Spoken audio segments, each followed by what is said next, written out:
vous propose qu'on passe tout de suite à la table ronde suivante, la dernière. Quel avenir pour le dialogue social en France? Et pour s'exprimer, j'appelle Christian Tudroz, sociologue spécialiste des entreprises et de l'art de la négociation, Emmanuel Seguin, responsable du département du dialogue social et des relations professionnelles à la DREETS, et Gilles Sabar, avocat et président de l'Observatoire du dialogue social. Bienvenue à tous les trois, merci de nous rejoindre. Alors, quel avenir pour le dialogue social? On ne peut pas être plus dans l'actualité pour parler de dialogue social qu'en ce moment, et qui plus est aujourd'hui, avec la réforme des retraites. L'utilisation du 49.3 par le gouvernement pour faire passer les textes a cristallisé de nombreuses frustrations autour du dialogue social, notamment au sein de la majorité à l'Assemblée nationale. On se demande donc si le dialogue social est encore vivant en France, ou s'il n'y a pas une forme de surdité de toutes les parties prenantes. Alors, la question qu'on peut se poser, c'est est-ce que le dialogue social, il existe encore? Christian Tudroz, vous en pensez quoi en tant que sociologue expert en négociation? Oui, le dialogue social existe, bien entendu, et c'est d'ailleurs le titre de cette table ronde. Il a un avenir, est-il écrit. Donc, effectivement. Pour illustrer peut-être cette table ronde, il y a juste un slogan de mai 68, enfin c'était un peu plus mon époque que la vôtre, qui était assez surréaliste d'ailleurs, qui était « Soyons réalistes, demandons l'impossible ». Je reprends ça en disant « Voilà une bonne boussole qui peut nous servir pour nous projeter dans le dialogue social de ces prochaines années ». Donc, l'idée est un peu la suivante, c'est la seule réalité qui vaille, c'est celle que nous espérons, que nous attendons, que nous voulons, dans laquelle nous voulons voir se réaliser. Donc, s'interroger sur l'avenir du dialogue social, me semble-t-il aujourd'hui, c'est essayer de réfléchir collectivement et surtout avec vous qui allez rentrer sur le marché de l'emploi, sur qu'avez-vous envie de vivre du point de vue du dialogue social aujourd'hui. Donc peut-être tout à l'heure vos réponses l'apporteront, mais c'est extrêmement important aujourd'hui de se projeter dans ce qu'on veut comme fonctionnement. Ça vient d'être indiqué, la période évidemment montre que le dialogue social n'est pas, j'allais dire, au meilleur de sa forme, mais ça n'empêche que c'est la seule solution aujourd'hui pour que nos entreprises à la fois fonctionnent et qu'il y ait une bonne performance économique, mais aussi une bonne qualité de vie au travail des salariés. Donc la question est bien, que voulons-nous du point de vue de ce dialogue social? Est-ce que la forme, la façon de dialoguer, telle qu'elle est actuellement organisée avec des différentes parties en France, entre les différents syndicats, l'État, etc., est-ce que ça peut changer? Est-ce qu'on peut changer la façon de dialoguer? Alors, de toute façon, la façon de dialoguer dans nos entreprises depuis un siècle et demi a changé. Elle change en permanence. La question, me semble-t-il, est donc...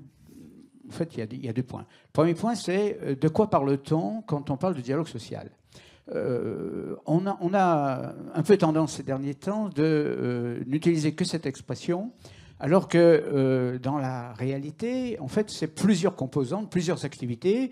Il y a le fait que, cela a été dit tout à l'heure, que les salariés puissent s'exprimer, qu'il y ait des échanges d'informations, et puis, j'allais dire, à un autre niveau, qu'il y ait des procédures de consultation ou de concertation, puis enfin, un dernier niveau, ce qu'on appelle la négociation collective. Le dialogue social, c'est un peu tout cela, et c'est donc un ensemble de méthodes, un ensemble de procédures qui permettent qu'un certain nombre de décisions soient prises dans l'entreprise, mais de façon conjointe, en associant, en impliquant celles et ceux qui sont concernés par ces décisions à prendre. Donc les salariés, leurs représentants d'un côté, l'employeur, et éventuellement d'autres parties prenantes, notamment les managers de proximité.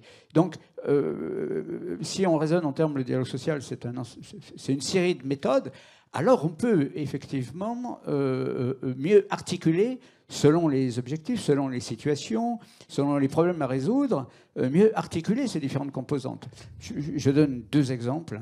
Le Code du travail prévoit de manière extrêmement précise des procédures de consultation de ce qu'on appelle les CSE, les comités sociaux et économiques, c'est-à-dire une instance représentative du personnel. Alors, c'est très codifié dans le Code du travail, et donc il y a un projet de l'employeur et il y a obligation pour lui d'ouvrir une période de consultation du CSE, ça se fait. Mais c'est extrêmement formel.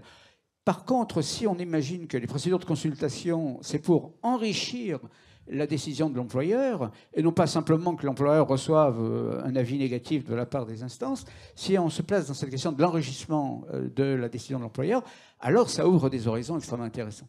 Deuxième exemple, la question de la négociation collective, souvent on a tendance à la considérer sous ce fameux acronyme des années 1982, la NAO, hein, donc la négociation annuelle obligatoire. Donc la négociation, effectivement, c'est un peu obligé sur un certain nombre de thématiques qui sont codifiées là aussi dans le Code du travail.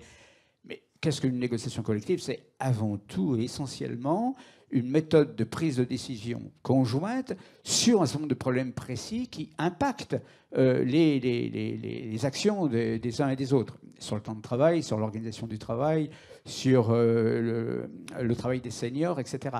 Et une fois qu'on a un peu dépassionné, dédramatisé cette question de la négociation collective, c'est une méthode pour prendre ensemble des décisions parce que tout le monde est un peu dans le même bateau, si j'ose dire. Alors évidemment, on comprend mal, peut-être que des chiffres nous seront apportés, qu'il y ait aussi peu de négociations collectives encore aujourd'hui en France. Deux chiffres, hein, c'est en gros 42 000 textes ont été signés par donc, des délégués syndicaux, ceux qui sont habilités par la loi à signer des accords, 42 000. Et en gros, il y a à peu près 180 000 entreprises qui pourraient donc utiliser cette méthode de co-construction de problèmes. Donc 42 000, 180 000. Et puis dans les petites entreprises, c'est moins de 10% donc d'entreprises où il y a de la négociation collective. Alors je pense que là, on a évidemment...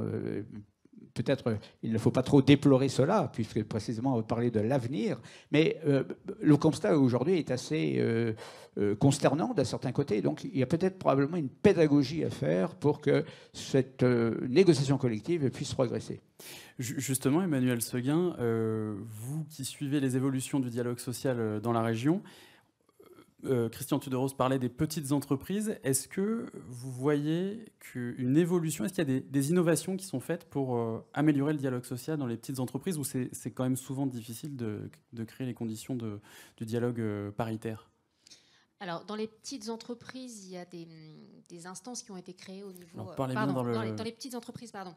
Il y a des instances qui ont été créées au niveau des territoires, alors régionaux, départementaux, pour justement jouer ce rôle qui est celui bien d'intermédiaire et de représentation qui est conféré aux organisations syndicales et professionnelles et qui permet eh bien, aux intérêts des uns et des autres de s'exprimer dans le but eh bien, d'arriver soit à un accord ou en tout cas à une consultation éclairée pour ce qui est des phases consultatives. Mais c'est vrai que les petites entreprises, même si le modèle qui est voulu est celui effectivement d'un renforcement de la dynamique de négociation collective dans les petites mais aussi dans les grandes entreprises, et ce qui a été dit juste avant est bien prégnant, c'est-à-dire que dans les grandes entreprises, le résultat malgré tout de la négociation n'est pas aussi foisonnant, notamment sur le fond, que ce qu'on aurait pu l'imaginer et l'espérer au regard des outils et de la marge de manœuvre dont disposent aujourd'hui les partenaires sociaux au sein des entreprises. On l'a vu, hein, pour mettre en place des dispositifs aussi innovants que la semaine de 4 jours, pour mettre en place des instances représentatives sur mesure dans les entreprises, des commissions environnement, égalité ou autres, des choses un petit peu innovantes et qui sont à la main des partenaires sociaux. Or ça, on ne le voit pas vraiment. Il n'y a pas beaucoup de nouveautés. En tout cas, c'est poussif. Pour quelle raison ? Parce que je pense qu'il y a encore une méfiance, malgré tout. On ne sait pas finalement ce que peut apporter de plus dans l'entreprise, à quoi sert le dialogue social. Ça renvoie à la question du sens, de ce qu'on met derrière le dialogue social. Dialogue social, c'est un espace, finalement, c'est l'exercice démocratique au sein de l'entreprise. C'est accepter, partir du postulat que les intérêts divergent et qu'il faut mettre un lieu structuré, organisé, pour que ces intérêts divergents puissent être exprimés puisse être défendue de façon structurée, non violente. C'est ça le postulat de départ, et quel que soit le modèle qu'on choisit finalement, et les outils qu'on va mobiliser pour y arriver, il faut avoir ça à l'esprit. Et c'est vrai que quand on voit que la tendance sur ces dernières années a été la centralisation, c'est-à-dire qu'on a une tendance, notamment dans les grandes entreprises, à centraliser les instances représentatives du personnel, donc les CSE dont il a été question juste avant. Comment des représentants du personnel qui se réunissent à Paris peuvent avoir une légitimité à représenter les intérêts de salariés qui, dans certaines entreprises, par exemple celui de la propreté, un salarié qui travaille à temps partiel, qui nettoie des chambres d'hôtel le matin très tôt, comment se sent-il représenté par une personne qu'il ne connaît pas, qui se réunit périodiquement sur Paris et auquel il n'a absolument pas accès.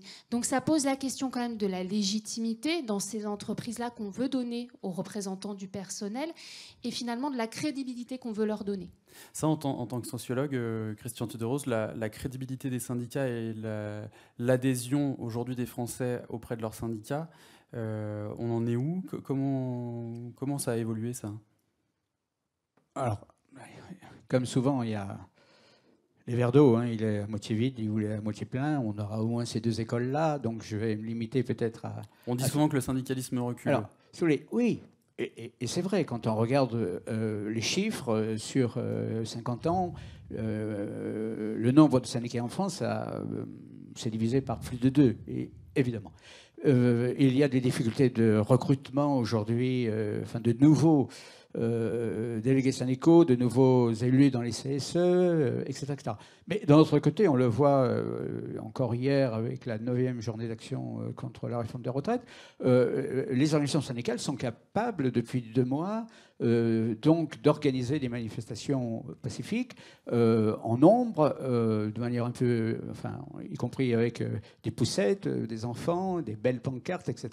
Donc, d'un autre côté, on peut dire que le verre n'est pas si vide que cela et qu'il y a des capacités d'organisation syndicale. La question, en fait, c'est celle donc des corps intermédiaires, j'allais dire,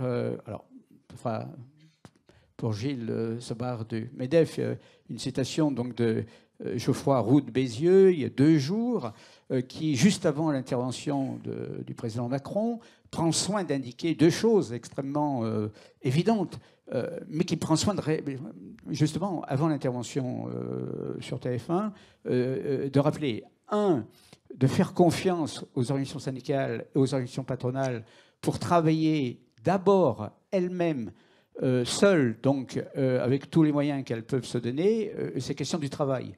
Et puis 2, que le dialogue social, ça reste une méthode fondamentale aujourd'hui pour résoudre tous les problèmes qui sont devant nous, et notamment ceux de la transition écologique ou l'emploi des seniors, etc.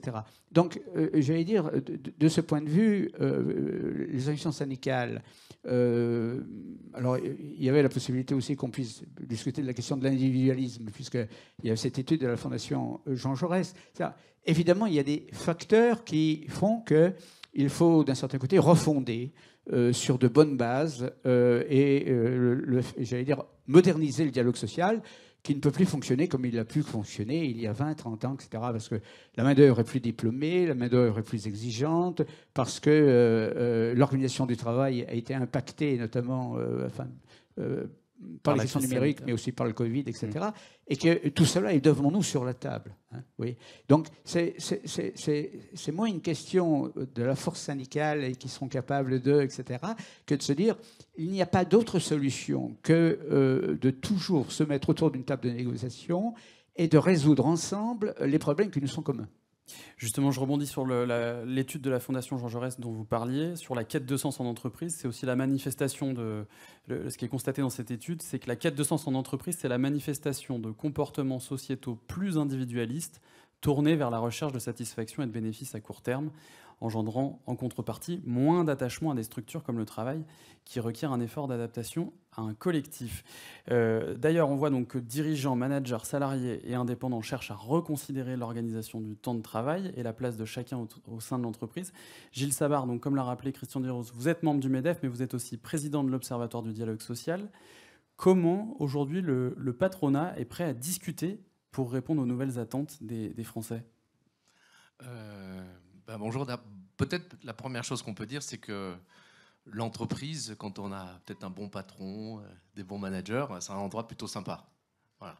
C'est un endroit où on peut vivre une aventure professionnelle, et on y rentre. Moi, par exemple, je suis rentré dans un grand groupe. Je suis parti, j'avais le bureau AR01 dans le siège social, et puis j'ai monté mes échelons et j'ai vécu mon aventure professionnelle. On m'a donné ma chance en tant que jeune cadre.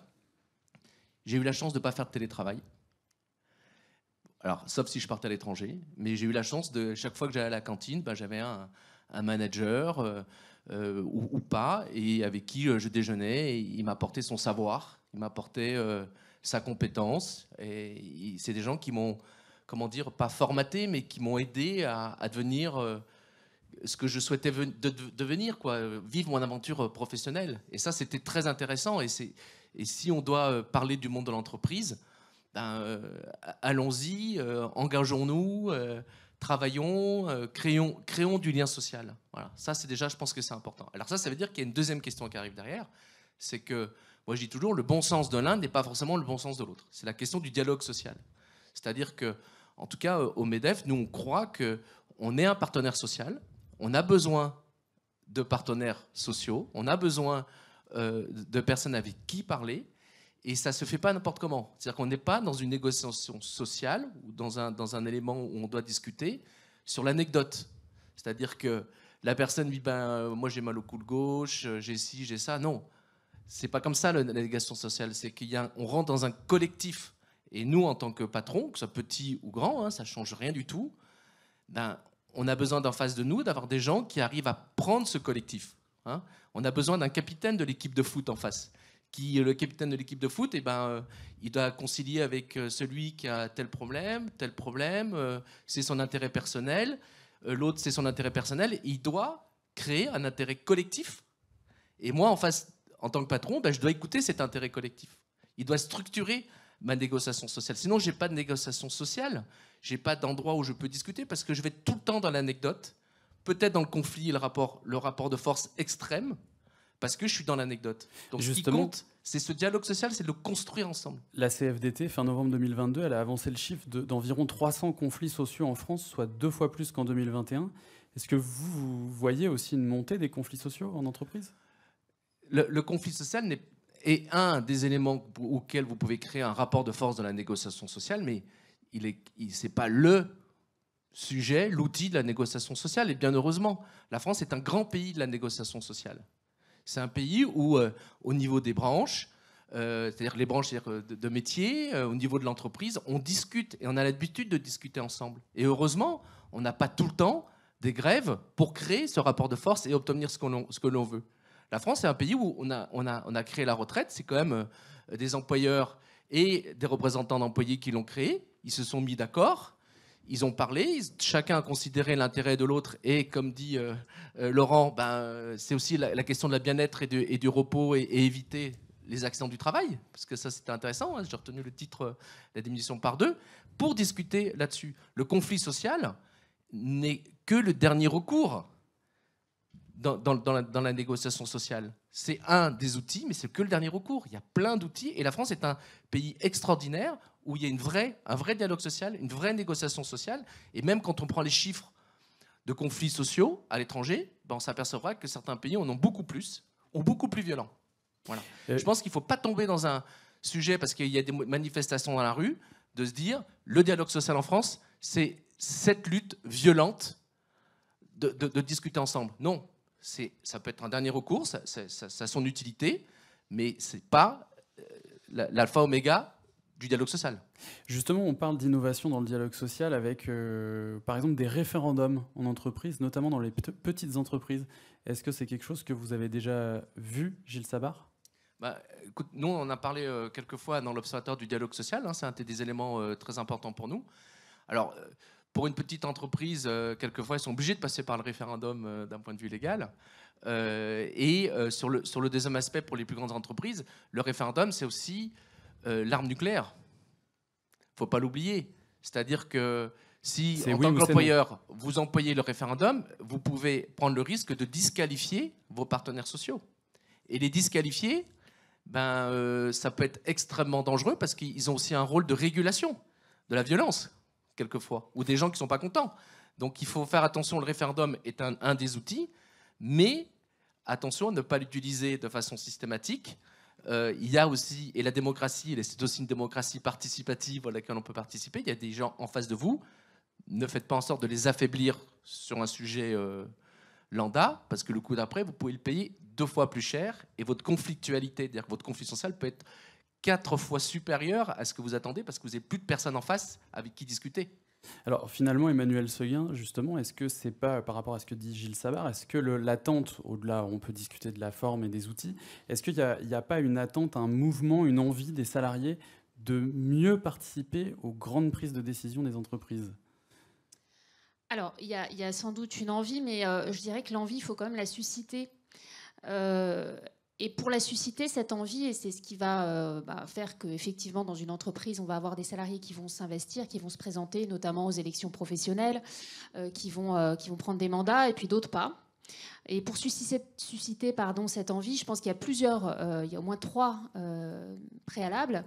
C'est déjà que le dialogue social, c'est déjà que la parole des salariés soit autorisée, qu'on ait effectivement, et ça rejoint ce que vous disiez tout à l'heure, des interlocuteurs qui en face sont en capacité aussi d'exercer leur mandat. Et ça passe par la formation des élus, ça passe par la formation des représentants du personnel, avoir en face des personnes qui maîtrisent les sujets. C'est un gage ensuite de qualité des négociations, des consultations. Donc, et je dirais dernier point par rapport à la formation, aussi une valorisation des parcours syndicaux, une valorisation des mandats et de l'investissement que peut être dans une entreprise, parce que ça peut être très ingrat d'exercer des fonctions représentatives. On est entre le marteau et l'enclume, ça n'est jamais suffisant d'un côté, c'est toujours trop de l'autre. Donc il faut quand même tenir bon. Et c'est finalement des mandats assez peu, enfin en tout cas des parcours, dans le parcours professionnel, c'est assez peu valorisé. Deuxième point, à mon avis, important pour susciter des envies, alors soit de s'engager, soit de rester engagé, c'est qu'il y ait une loyauté dans à la fois les temps où on donne la possibilité aux représentants du personnel de s'exprimer sur des stratégies, sur des décisions qui sont prises. Donc ce sont toutes les périodes de consultation. Donc loyauté, ça veut dire on donne des informations, on est transparent et on met en capacité les représentants du personnel de se prononcer de façon éclairée sur les propositions, sur les décisions qui sont prises. Donc ça, je dirais que la loyauté dans les négociations, dans les consultations, c'est le deuxième ingrédient qui fait qu'à un moment, on sent qu'on est respecté et donc on a envie de s'engager. Et je dirais que troisième voie, et ça a été exprimé tout à l'heure par les jeunes des missions locales, c'est quelle valeur je retrouve dans l'entreprise et qu'est-ce qui est défendu par mon entreprise, dans quoi elle s'engage. Alors voilà, il y a eu l'exemple des 32 heures, il y a éventuellement tout ce qui est relatif aux violences sexuelles et sexistes faites vis-à-vis des femmes et la place de l'entreprise vis-à-vis de ces sujets-là, les congés menstruels, enfin tous ces sujets qui sont l'environnement, évidemment, qui fait partie aujourd'hui des prérogatives dont disposent les membres du CSE, tous ces sujets-là qui font sens pour aujourd'hui les salariés, mais quelle est la position? Comment se positionne l'entreprise par rapport à cela? Je pense que ça aussi, ça peut donner envie, comme vous disiez. Justement, l'avenir du dialogue social, en quelques mots, Christian Tuderos, comment vous l'imaginez? Quel est l'avenir du dialogue social en France? Et ce serait quoi? Oui. Je serais tenté à ce moment-là de faire en sorte d'entendre ce que les jeunes pensent du dialogue social. Vous avez raison. On va écouter Johan Rivière de la mission locale de Lyon. Alors, si vous pouvez lui tendre le micro. Johan Rivière, je ne sais pas où vous êtes. Non, il n'est pas là. Ce sera à nouveau Chloé Dumoulin. Eh bien, écoutez, je vous laisse nous rejoindre à nouveau. Donc Chloé Dumoulin de la mission locale de Lyon pour nous parler des remontées de terrain sur des missions locales et des jeunes de la mission locale sur l'avenir du dialogue social. Rebonjour Chloé Dumoulin. Rebonjour. Alors qu'est-ce que vous pouvez nous dire sur ces grandes idées qui ont émergé de la part de la mission locale de Lyon? Alors ce qui est revenu surtout, c'était... dont on en parlait tout à l'heure, c'était la méconnaissance en fait parfois des représentants du personnel. Quand les jeunes entrent dans une structure, ils notaient qu'ils avaient très peu d'informations à ce sujet-là. Donc c'est vrai que pour eux c'est difficile d'identifier vers qui se tourner en fait quand il y a un souci avec l'employeur. Et quand c'est le cas, il n'y a pas forcément la confiance nécessaire pour se tourner vers les personnes concernées. Donc il y avait déjà ça qui revenait beaucoup. Ensuite, il y a la notion de pyramide hiérarchique qui est beaucoup revenue. C'est-à-dire que les jeunes, ils ont davantage envie, en tout cas, ils ont beaucoup identifié qu'il y avait parfois une posture très haute des managers qui parfois n'invitaient pas au dialogue. Et il y avait envie de quelque chose de plus collaboratif dans la démarche et une communication qui soit facilitée. Pardon Chloé, je vous coupe. Ça, Gilles Sabar, l'idée de renverser la hiérarchie pyramidale des entreprises, est-ce qu'on tend vers ça ou on ne va pas renverser ni la hiérarchie ni la table. Non, mais par contre, ce qui est intéressant, et ce que disait aussi, pardon Laurent, parce que on est peut-être les deux patrons du coin, mais ce qui est aussi, c'est que comment un chef d'entreprise, il va non seulement parler avec les représentants syndicaux ou des salariés, et en même temps, il va avoir un contact direct avec les gens. Moi, j'étais cadre dans un grand groupe. En réunion, on disait rien quand un grand patron arrivait, peut-être numéro 3, 4 du groupe, mais on avait le droit d'ouvrir son bureau et d'aller parler avec lui. Et c'était dans la culture du groupe. Voilà. Ça, c'est des choses comme ça qu'il faut penser à un moment donné, dire il y a des relations normales, et puis il y a un moment donné, on a le droit de faire de l'informel. C'est pour ça que le présentiel est important. On a le droit d'aller le voir directement, d'avoir un discours constructif. Et si on n'a pas le droit, faut peut-être se poser la question en tant que manager il y a un petit problème de management quelque part. Mais il y a un problème de connexion. L'idée d'une organisation un peu moins verticale et un petit peu plus horizontale, c'est une attente très forte de la part de la jeune génération. Est-ce que vous pensez que les organisations patronales y sont un peu plus ouvertes aujourd'hui en 2023 ? En fait, vous avez chaque entreprise, elle s'organise un peu comme elle l'entend. Et c'est vrai qu'il y a un cadre, mais quelque part, il faut quand même être attentif qu'il y a quelqu'un qui est responsable de l'organisation de son entreprise, qui doit vérifier notamment si l'entreprise est bien éthique, qu'il y a des comportements, qu'il y a un pouvoir de direction, parce qu'il est sous sa responsabilité. Et en même temps, il y a une question de trouver des objectifs pour remplir une tâche et y arriver. Et ce que je veux dire, c'est la même chose que ce que je veux dire exactement. C'est-à-dire qu'à un moment donné, c'est comment je suis peut-être en bas de l'échelle, j'arrive à atteindre quelqu'un de plus haut parce que j'ai une idée. Comment je vais faire et ça, c'est l'informel qui peut le faire aussi. Repenser l'entreprise. Certains le font, il y a des expérimentations, il faut l'essayer, mais c'est surtout, là on parle il y a les liens hiérarchiques normaux ou qui existent, mais c'est aussi, ça dépend de la culture de l'entreprise, sa culture de la transversalité. C'est-à-dire beaucoup d'entreprises travaillent en silo, chacun dans son coin, et ne se parlent pas. Comment je fais en sorte d'avoir des gens qui vont créer ce silo? Alors c'est peut-être des coachs, d'ailleurs il y en a 3, j'avais noté qui étaient salariés, ça peut être d'autres gens qui ont cette culture de la transversalité et qui permettent de créer ce lien. Et après, c'est à l'entreprise de s'adapter et être la plus compétitive possible. La semaine des 4 jours, tout le monde pensait que c'était un axe, on ne pourrait pas être compétitif. Au contraire, on est 2 fois plus compétitif. Voilà, c'est ça qui est intéressant, c'est cette expérimentation et cette transversalité. Au début, le chef d'entreprise, vous l'avez très bien dit, j'ai une petite idée, je vais peut-être prendre ce risque-là. Voilà. Et en fait, les apports de cette semaine de 4 jours, ce n'est pas ceux auxquels ils s'attendaient. Mais parce qu'il a réussi à créer une sorte de transversalité, il a réussi à créer une sorte de lien social qui lui dit je prends le risque avec alors je parle en votre nom, pardon, mais avec des résistances des patrons, des managers, parce que c'est vrai que le manager, moi je dois faire le boulot, je passe à 4 jours, qui c'est qui va se taper le boulot? C'est le manager. C'est ça qui se dit en premier lieu. Si le mec il n'est pas là, c'est moi qui vais le faire. Donc comment j'arrive à faire la conduite du changement à l'intérieur et tout en trouvant un équilibre? Chloé Dumoulin, d'autres grandes idées qui sont ressorties de la consultation? Du coup, par rapport à tout ça, donc les jeunes, ce qu'ils avaient envie de pouvoir proposer, c'était notamment de mettre en place des espaces de parole, des boîtes à idées, de favoriser en fait les temps d'échange, de proposer par exemple des formations sur la communication non violente, sur la formation des managers sur le bien-être des équipes. En fait, il y a beaucoup de choses sur ces thématiques-là qui sont revenues. Et puis surtout, le fait de davantage s'appuyer sur des personnes qui maîtrisent bien le terrain, de mettre en place des vies ma vie. En fait, il y a un jeune, je crois qu'il est là, qui disait que les meilleurs managers, c'était ceux qui étaient à notre place avant. Donc, pour le coup, des personnes qui vraiment ont connaissance en fait parfois de la pénibilité des tâches, ou en tout cas qui ont été à leur place réellement. Je crois que c'est ce qu'a fait Laurent de la Clergerie avec Patron Incognito, non? Ouais, c'est vous l'aviez fait ça. Je crois qu'on a des jeunes de la SEPR dans la salle qui doivent s'exprimer. Monsieur, est-ce qu'on peut apporter un micro à monsieur? Vous pouvez nous rejoindre sur scène si vous voulez. Je vous laisse, Chloé. Merci beaucoup de vous être exprimé à 2 reprises. Et donc, quelqu'un de la SEPR, je vous laisse regagner la scène pour exposer également les remontées de terrain que vous avez pu avoir dans le cadre de ces assises du travail, qui, je le rappelle, ont été lancées par le ministère du Travail. Bonjour, je vous laisse nous rappeler votre nom et votre fonction au sein de la SEPR. Oui, alors je suis Maxime Chanon, je suis formateur en économie, gestion, management, et je suis aujourd'hui donc avec mes BTS photos qui sont là, et avec qui nous avons travaillé en fait la thématique du travail, en tout cas de la place du travail chez nos jeunes. Et ça a été un temps d'échange qui était intéressant, puisqu'en fait, au-delà de la place du travail aujourd'hui et puis demain, on est allé aussi sur des terrains peut-être plus sensibles, celui du sexisme, celui aussi des maltraitances type grossophobie, etc. Donc, que nos alternants avaient déjà vécu.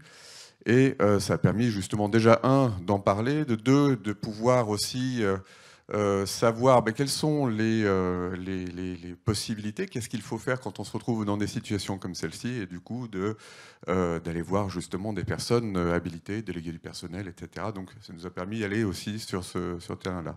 Sinon, par rapport en fait alors je pars vraiment sous le contrôle de mes BTS, alors je vais faire attention parce que je les ai cet après-midi, donc si je ne suis pas fidèle à ce qu'elles ont dit, je risque de passer un mauvais moment. Quelques termes peut-être qui sont ressortis de ces travaux, c'est les notions de responsabilité. On a des jeunes qui souhaitent véritablement s'engager dans l'entreprise et avoir des responsabilités. C'est des jeunes aussi qui sont très heureux de pouvoir mettre en pratique ce qu'ils apprennent sur le terrain, mais aussi à l'école. Donc ça, c'est quelque chose qui est important. Il y a aussi la conscience. Ce qui est une notion qui est importante. Alors, ils ont bien conscience, justement, que la confiance, c'est quelque chose qui se construit, pas quelque chose qui se donne comme ça. Donc, il y a évidemment ce travail de savoir-faire, de savoir-être qui amène cette confiance. Une notion de respect, très importante, de pouvoir, de se sentir considéré et du coup de considérer aussi, c'est dans les deux sens de toute manière. Il y a cette notion de liberté aussi, liberté de pouvoir continuer à se former, liberté aussi de partir aussi de l'entreprise si jamais ils ne se sentent pas bien, si jamais il y a quelque chose qui ne leur convienne pas. Très important pour eux, l'idée, évidemment, on en a parlé tout à l'heure, du sens, de pouvoir justement dans leur vie, pouvoir consacrer du temps à leurs loisirs, à leurs passions, à leur famille, au travail. Donc c'est vrai que c'est des jeunes, on a tendance à entendre parfois que ce sont des jeunes qui n'ont pas envie de travailler, ce qui est faux. C'est des jeunes qui veulent travailler, mais qui ont évidemment une idée du travail, une certaine idée du travail. Alors peut-être aussi parfois un peu naïf, parce qu'ils rentrent tout juste dans le monde du travail. Mais en tout cas, on a une photographie en tout cas intéressante de leur position. Voilà. Et puis aussi un point qui est très important pour eux, il y a deux choses. Il y a aussi tout ce qui concerne le développement durable. Ils sont très donc responsabilité sociétale de l'entreprise. Ce sont des points qui sont pour eux très importants. Enfin, en tout cas, ils ont eu un regard là-dessus assez critique. Et puis enfin. Enfin, je vais donner des points. Dialogue social, peut-être. Par rapport au dialogue social, on n'a pas véritablement eu le temps, en tout cas, de partir dans cette direction. Le dernier point, c'est qu'on a des jeunes qui... ce sont des photographes, donc c'est un métier qui déjà est un métier de passion. Donc quand on parle de la place du travail dans leur quotidien, ils me disent « mais moi je dors photographe, je mange photographe ». Il n'y a pas d'horaire.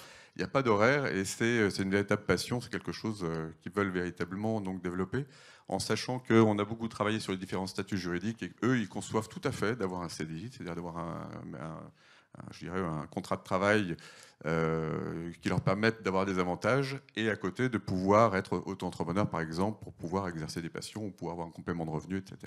Ça, Gilles Savard, comment c'est perçu par les organisations patronales, un peu cette envie de la jeunesse d'avoir les avantages du salariat, du CDI, tout en ayant aussi le meilleur du statut de freelance, par exemple? Alors, si j'étais mauvaise langue, on ne peut pas avoir le beurre et l'argent du beurre, mais ce n'est pas le cas. Moi, je trouve ce qui est intéressant, c'est que toute forme d'engagement, par ailleurs, apporte de la compétence à l'entreprise. Voilà. Toute la richesse qui peut arriver, ils s'occupent de cette entreprise. Moi, il s'avère que je m'occupe aussi d'une association de jeunes qui sont en milieu fermé et qu'on amène dans la montagne, avec le MEDEF, d'ailleurs, Marché pour entreprendre. Et donc, on a des jeunes qui sont en échec total dans la vie familiale et professionnelle. Et pendant 3 jours, la seule chose qu'on arrive à faire, c'est un peu changer les codes. Et pendant 3 jours, et il y a toujours un miracle, ça va faire 10 ans qu'on le fait, c'est chaque jeune a un talent. Voilà. Et si on arrive à trouver ce talent, il peut l'apporter dans l'entreprise. C'est à lui de le trouver. Le seul problème, c'est que son talent, il n'aura peut-être pas osé en parler à son patron, il n'aura pas osé en parler à un manager. Et ce talent qu'il a, peut-être de la photographie, je ne sais pas, mais il peut être utile sur autre chose, complètement dissonant, innovant. Voilà. Et c'est ces discussions-là qu'il faut avoir essayé de trouver et apporter cette compétence-là. Et il peut très bien faire son travail pour qui on le demande, avec sa propre richesse. On ne demande pas, on ne dit pas c'est comme ci, comme c'est comme ça. Non, il faut qu'il reprenne le pouvoir quelque part de son outil, de son travail et apporter sa richesse. Donc tout ce qu'il fait à l'extérieur, c'est du pain béni, parce que c'est des gens engagés, c'est des gens qui apportent une richesse. Il n'y a pas pire que quelqu'un qui n'apporte rien. Emmanuelle Seguin, par rapport à ce sujet-là? Oui, alors je voudrais réagir par rapport à la... Alors, vous avez évoqué la naïveté, j'irais l'idéalisme du rapport au travail, effectivement, de certaines professions. Alors, vous avez évoqué tout à l'heure le sujet des personnes qui travaillent dans le spectacle, des personnes qui travaillent effectivement dans le milieu artistique. Je voudrais simplement alerter quand même le secteur sur le fait qu'aujourd'hui, justement, j'ai pas besoin de l'alerter parce qu'il se rend compte que on ne peut pas tout miser sur la passion. La passion est un bon moteur, surtout au départ, mais elle s'étiole. Et de fait, au bout d'un moment, on a aussi envie de pouvoir faire autre chose, de pouvoir construire quelque chose par ailleurs. Et c'est mal perçu, en tout cas mal assumé encore dans ce secteur-là. Et on se rend compte que ce secteur-là est également touché par des problématiques d'attractivité, de fidélisation, alors bien sûr accrues par des contrats précaires. Et donc voilà, tout ça cumulé fait qu'on ne peut plus forcément complètement miser sur la passion et qu'on doit quand même s'interroger sur ce que peut donner alors un dialogue social soit à l'échelle de la structure, mais elles sont souvent de petite taille, soit à l'échelle professionnelle, pour faire en sorte que les conditions de travail, les conditions d'emploi soient prises en considération de façon très transparente et qu'on associe à la fois effectivement plaisir de travailler et puis plaisir de faire autre chose. Donc voilà, petit point de vigilance sur les métiers passion quand même. Oui, d'où l'intérêt justement, quand je parlais tout à l'heure du CDI et de l'auto-entreprise, donc de pouvoir combiner ces deux statuts. J'ai justement dans mes étudiantes des étudiants ou des étudiantes qui ont prévu d'aller travailler, alors je crois qu'il y a chez Carrefour, je ne sais plus, et le statut d'auto-entrepreneur, c'est justement pour développer cette passion. Et souvent d'ailleurs, ce que je constate, c'est qu'ils ont conscience et c'est pour ça qu'il y a cette liberté de continuer à se former, c'est qu'ils se disent, si ça se trouve, dans 10 ans, je ferai complètement autre chose, je serai dans d'autres aventures, dans d'autres projets, et là-dessus, il y a une certaine clairvoyance quand même. Par rapport au dialogue social chez les jeunes, Christian Tudor-Rose, vous sentez une affection des jeunes pour ce dialogue social? Oui. Ils sont là? En fait, là, l'exercice qu'on vient de faire est extrêmement intéressant. C'est parce que la feuille de route ou l'agenda du dialogue social dans les années qui viennent, pour une part, vient d'être tracée. C'est-à-dire comment on va pouvoir bâtir dans nos entreprises des relations de travail, puisque c'est ça l'objet du dialogue social, c'est les relations de travail, bâtir des relations de travail qui prennent en compte les questions de respect, les questions de liberté, les questions de sens, d'épanouissement, évidemment la question du développement durable. C'est l'avenir, c'est le titre de cette table ronde, l'avenir du dialogue social, c'est notre capacité collective dans les 10-20 ans qui viennent à répondre de manière très très concrète à ces ensembles d'aspirations. En n'oubliant pas ce que vient de dire Gilles, c'est effectivement, il y a aussi un entrepreneur, il y a aussi des objectifs, il y a aussi une performance économique. Et puis, ce que tout à l'heure, ça a été dit par notre collègue de l'ANACT et par vous, il y a évidemment des mal au dos, il y a évidemment des mauvaises postures, il y a évidemment une organisation du travail qui est parfois disqualifiante et puis parfois inopérante parce qu'elle produit également un certain nombre de dysfonctionnements, etc. Donc, c'est ça l'avenir de notre dialogue social en France. Et là, visiblement, c'est vous qui êtes les prochains architectes. Alors, bon courage, mais je crois que c'est sur les feuilles blanches qu'on fait de plus beaux dessins. Et l'idéalisme et la naïveté dans le dialogue social, quelle place pour négocier ? Je crois qu'il faut toujours être idéaliste, un peu naïf, tout en étant prudent, en accordant sa confiance, mais en étant lucide, etc. De toute façon, c'est un schéma, je veux dire, pour notre propre développement personnel. Il ne faut jamais être, j'allais dire, d'une seule... je sais pas. Michel de Montaigne a dû écrire des choses magnifiques de ce point de vue. Il ne faut pas être d'une même substance, d'une même matière. Il faut être extrêmement divers. Mais j'en perds mes mots, là, vous voyez. Donc ce sera peut-être le mot de la fin sur le dialogue social. Est-ce qu'il y a des questions dans la salle pour l'un de nos intervenants ? Si vous avez des questions, n'hésitez pas. Levez la main pour vous exprimer. Oui, mademoiselle. Si on peut lui... Ah oui, du coup, on est un peu en pénurie de micro.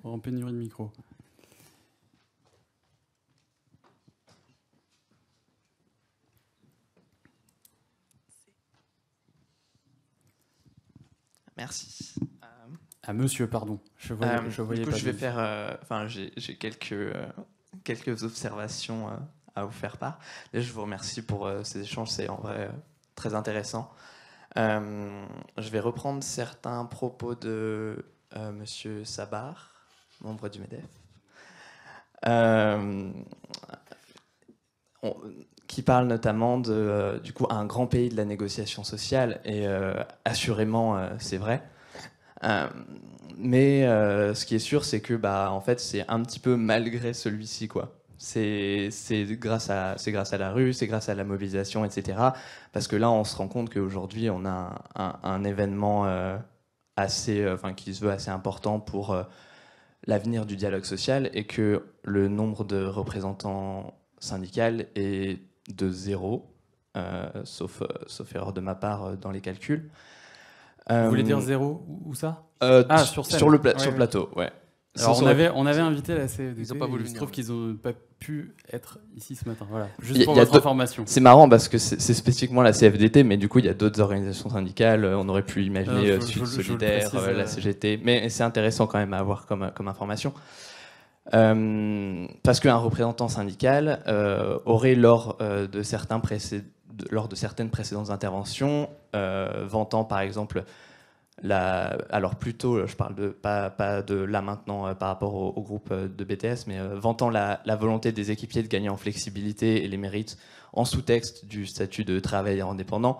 Je pense qu'une personne issue de formation syndicale aurait pu donner très concrètement des contre-exemples, les travailleurs Uber et tous les travailleurs ubérisés d'ailleurs, etc. L'état du dialogue social dans ces contextes-là, pour ces personnes non salariées qui n'ont pas le droit de grève, qui ont difficilement le droit de se syndiquer, parce que officiellement ne sont pas salariés. Et parler du dialogue social comme ayant pour seulement dernier recours la rue, la mobilisation, etc., comme ça a été décrit aussi plus tôt, en fait, c'est bien malgré les personnes qui sont engagées dans ces luttes-là. Je vais donner si je prends l'exemple, par exemple, de Monsieur Laurent de la Clergerie qui parlait de consultation et d'un truc assez unique un président d'une entreprise qui va rencontrer tous ses salariés au moins une fois dans l'année. Ça, c'est du type de dialogue qu'on ne retrouve pas dans quasi toutes les entreprises. Et en fait, c'est un dialogue qui est totalement rompu. Et avec un dialogue totalement rompu, on se retrouve avec des révoltes. Et avec des révoltes, on se retrouve avec les situations qu'on rencontre. Monsieur Savard, ce que veut dire ce jeune homme, c'est sans doute que la rue, c'est un peu le dernier recours parce que le dialogue n'a pas eu lieu avant. Non, je sais. Alors, peut-être qu'il est délégué syndical, c'est peut-être lui qui représente les organisations syndicales ici, j'en sais rien. Hein, donc, potentiellement, voilà. Je sais pas. J'ai pas de mandat. Donc, ils se représentaient. Mais on les avait, je crois, savoir qu'ils avaient été invités, et notamment Sonia Paco de la CFDT. Et c'est vrai qu'ils avaient d'autres choses à faire. Moi, je reste sur la position de dire que la négociation sociale, c'est de discuter ensemble, c'est de trouver des compromis, des consensus sur des sujets importants. Christian le disait très bien, c'est-à-dire que comment on va parler d'éthique dans l'entreprise, comment on va parler de respect, comment on va parler de conditions de travail, c'est partie des outils au sein de l'entreprise de le faire.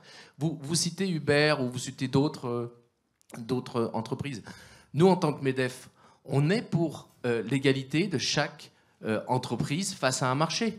C'est-à-dire que si quelqu'un, alors moi je ne sais pas si Uber a triché ou pas triché, mais si quelqu'un triche, ben heureusement on a des inspections du travail qui sont là pour rétablir un équilibre. Si des gens n'ont pas le droit de grève alors qu'ils devraient être salariés, heureusement il y a des juges qui sont là pour rétablir un équilibre. Nous, notre objectif en tant qu'intérêt collectif, c'est qu'on soit tous sur la même ligne de départ. Celui qui triche, on n'est pas pour celui qui triche. On ne va pas défendre celui qui ne respecte pas les règles ou qui donne moins, de droits ou qui refuse les droits à quelqu'un d'autre. Bah, c'est pas notre intérêt en tant qu'entreprise. Nous, si on respecte les règles du jeu, on voudrait que tout le monde respecte les règles du jeu. Et c'est important. C'est pour ça que l'inspection du travail, c'est une autorité de régulation qui est importante parce qu'elle permet aussi de rétablir un équilibre et de sanctionner ceux qui trichent.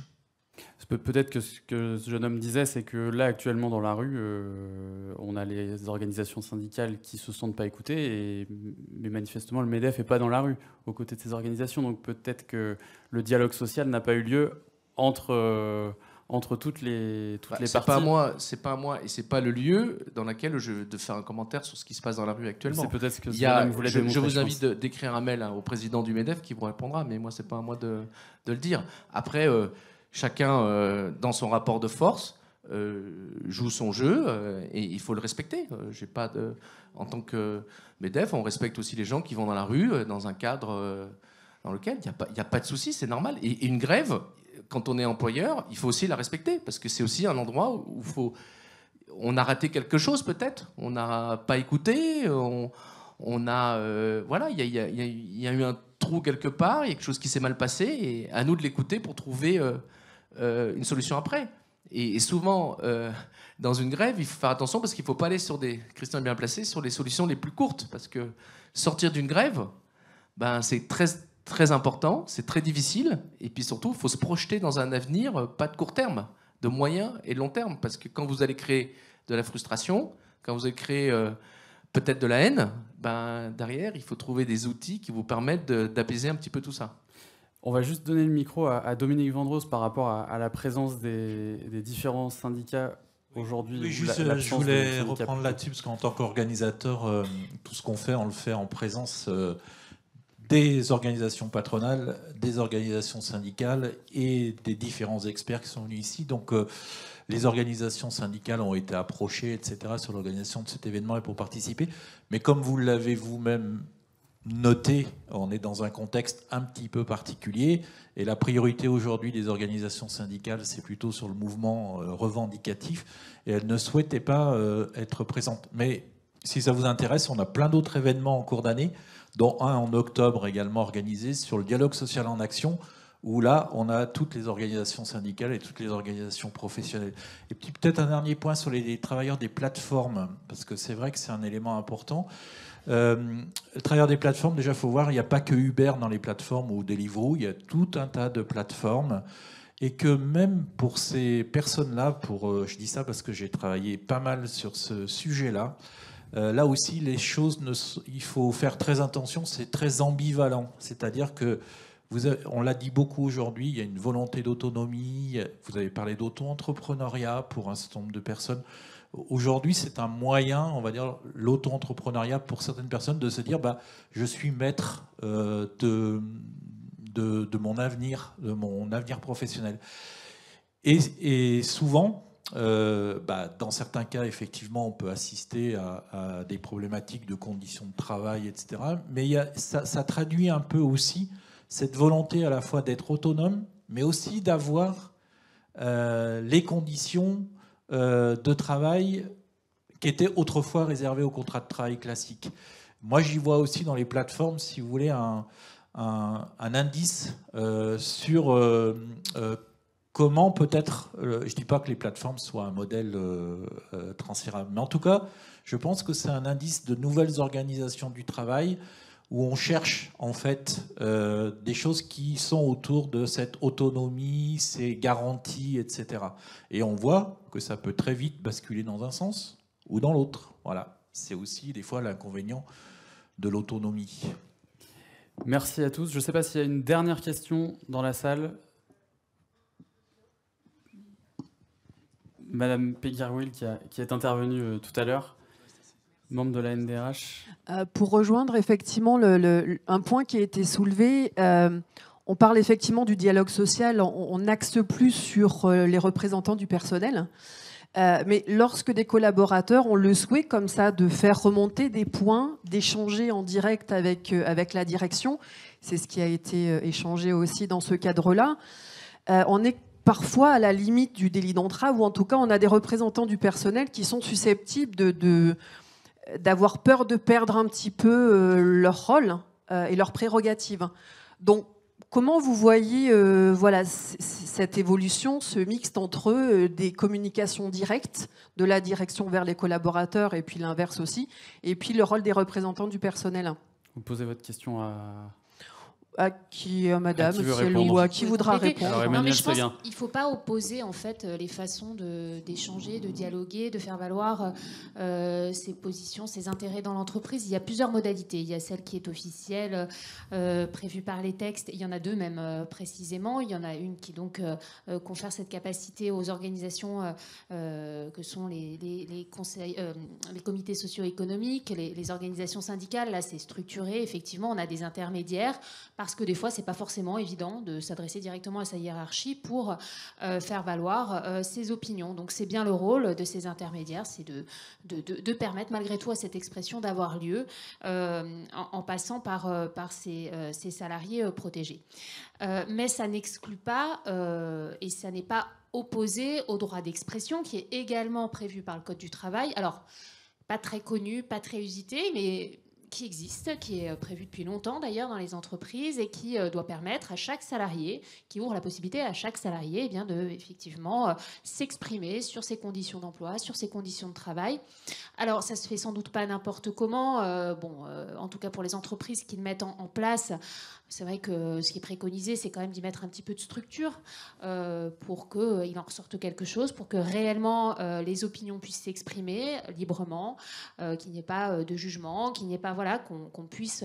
Et je crois que ces temps-là, c'est pas à opposer aux consultations, au rôle des représentants du personnel, dès lors qu'on a bien assis la place des organisations professionnels, des organisations syndicales, du CSE dans l'entreprise ou des représentants de proximité lorsqu'ils existent. C'est-à-dire que quand chacun est bien dans son rôle de représentant, qu'on le reconnaît en tant que tel et que par ailleurs il y a des espaces d'échange, d'expression des salariés, il me semble que quand c'est clair pour tout le monde, ça ne pose pas de difficulté. Le problème, c'est quand on met en concurrence les moyens de s'exprimer, qu'on dit finalement les salariés sont beaucoup plus libres et beaucoup mieux à s'exprimer entre eux, indépendamment des organisations syndicales et des représentants du personnel, qu'avec vous, ils ne vous font pas confiance. Voilà. Quand il y a cette espèce de méfiance latente, là on alimente effectivement les choses, on alimente bien un blocage des organisations syndicales et des CSE vis-à-vis de ces espaces d'expression, parce qu'ils sentent bien que l'objet n'est sans doute pas de favoriser l'émergent, enfin en tout cas le dialogue dans l'entreprise, mais de les écarter, de les squeezer. Donc voilà, ça dépend un petit peu de ce qu'on en fait, comment on l'organise, comment on le structure, mais il ne faut pas mettre les choses en concurrence. Et puis ça n'exclut pas non plus qu'on puisse s'adresser directement à son supérieur hiérarchique quand on estime qu'il est mieux placé pour entendre son avis, son besoin, voilà. Merci à tous d'être venus sur scène vous exprimer. Merci à tous d'être venus assister à ces assises du travail. Dominique Vendroz, est-ce que vous voulez dire un dernier mot pour conclure la matinée? Et merci donc d'être venu aujourd'hui. Merci beaucoup. Peut-être quelques mots pour conclure. Je voudrais reprendre tout à l'heure ce qu'a dit Christian Tuderose sur mai 68, parce que j'y étais. Enfin, j'y étais petit, mais j'y étais quand même. Et je vais reprendre en tournant un peu la citation. Je dirais, soyons réalistes, réalisons l'impossible. Voilà. Et pourquoi réalisons l'impossible? C'est-à-dire qu'on a vu ce matin qu'il y a un événement de fond qui monte déjà depuis plusieurs années et qui vient perturber, impacter véritablement tout ce qui avait été mis en place depuis, on va dire, la sortie de la guerre et les 30 Glorieuses. Cette montée en puissance, c'est la montée du besoin d'individualisation, du besoin de personnalisation. Aujourd'hui, un individu n'est pas égal à un autre individu, n'a pas les mêmes souhaits, n'a pas les mêmes attentes, etc., etc. Donc on a un morcellement, on va dire, des attentes qui sont adressées à la société et qui sont du coup adressées aux entreprises. Hein. Et ça a été bien dit par Peggy Ruil, etc., dans les processus de recrutement. Voilà, aujourd'hui, c'est à l'entreprise de se vendre. On l'a bien entendu dans ce qui a été dit par les jeunes. Donc il y a ce besoin de personnalisation. Les gens attendent quelque chose, veulent concilier leur vie personnelle, leur vie professionnelle. On voit que sur ce qui les rend insatisfaits, par exemple, c'est le manque de reconnaissance, c'est-à-dire ce qui s'adresse à nous, quoi. Voilà. Et donc, ça vient heurter ce qui est encore aujourd'hui le monde du travail. Ce sont des règles collectives. Voilà. C'est-à-dire que le droit du travail est né sur des règles collectives, une représentation collective, des règles collectives. Alors, ça a déjà été largement battu en brèche, hein, si vous voulez. Il y a maintenant de moins en moins d'entreprises où l'horaire est le même pour tous. Il y a de plus en plus d'individualisation de l'horaire. Il y a de plus en plus, voilà, on a vu la semaine de 4 jours où les gens ont la possibilité de choisir le jour où ils veulent être chez eux. Donc, ça fait déjà un moment que les entreprises cherchent à répondre à cette individualisation. Ceci dit, je pense qu'on n'est pas allé assez loin aujourd'hui. C'est-à-dire que les entreprises ont des contraintes, elles sont obligées de faire avec leurs contraintes, on ne peut pas les nier, parce que ce soit Sabeco qu'on a vu, que ce soit LDLC et plein d'autres, ça a été rappelé aussi par Gilles Sabart, elles ont un modèle économique et l'entreprise, il n'y a pas de cadeau. Je veux dire, si elle ne sort pas au bout d'un moment un résultat, elle ne va pas continuer. Donc elles ont des contraintes. Autrefois, ces contraintes s'appliquaient au personnel. Aujourd'hui, je pense qu'il va falloir inverser le paradigme. C'est-à-dire qu'il faut chercher des solutions de comment je prends en compte les attentes du personnel et comment j'adapte ou comment je les rends compatibles avec mes contraintes. Moi, c'est ce que j'entends un peu dans les témoignages d'entreprises ou dans celles que je vois qui ont moins de difficultés, qui ont moins de difficultés de recrutement. Et là, je pense que dans cette voie-là, le rôle de l'employeur, alors je parle plutôt pour des TPE, PME, enfin, je veux dire, la notion du patron, elle est importante. Je pense qu'il y a de la cohérence, ça a été dit tout à l'heure par Anne Pessonneau, c'est-à-dire attention entre ceux qui déclarent des choses. Voilà les valeurs de l'entreprise, mais ce ne sont même pas les valeurs du patron, c'est juste les valeurs de l'entreprise. Ça ne passe pas la rampe. C'est-à-dire qu'à un moment donné, les salariés se rendent très vite compte que ce qui est affiché au fronton de l'entreprise, ce n'est pas la réalité des choses. Et ça, c'est catastrophique. Donc, il faut adapter. Il va falloir adapter les contraintes aux attentes des salariés, des citoyens. Et pour ça, il n'y a qu'un moyen, ça a été rappelé, c'est qu'il faut dialoguer, il faut échanger, il faut confronter les points de vue, il faut trouver les compromis, il faut construire ce qu'a dit Christian sur ce qui a été pointé ce matin, les solutions de demain, si on veut effectivement que tout le monde puisse continuer à être heureux, contents, pas toujours, mais quand même aller au travail en se disant voilà, je ne perds pas mon temps à la gagner. Voilà. Je voudrais donc remercier bien sûr tous les intervenants qui nous ont fait part de leur expérience, de leur expertise. Je voudrais remercier bien sûr ceux qui nous ont plus particulièrement soutenu, la NDRH, l'ANACT, les missions locales de Lyon et de Villeurbanne, qui nous ont vraiment apporté des témoignages très intéressants. Alors même si vous n'avez pas retrouvé tout ce que vous avez dit, nous avons tout le compte-rendu de ce que vous avez dit, et tout ça sera remonté, sera transmis. Voilà, ce n'est pas perdu, on garde tout ça. Une mention spéciale pour la SEPR, aussi bien pour la production de réflexion que pour l'accueil qu'ils nous ont réservé en nous prêtant ce bel endroit.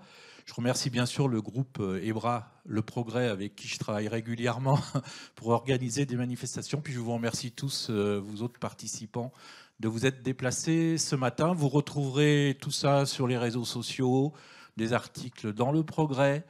Voilà, donc n'hésitez pas à nous suivre. Merci beaucoup. Dominique Vendrose.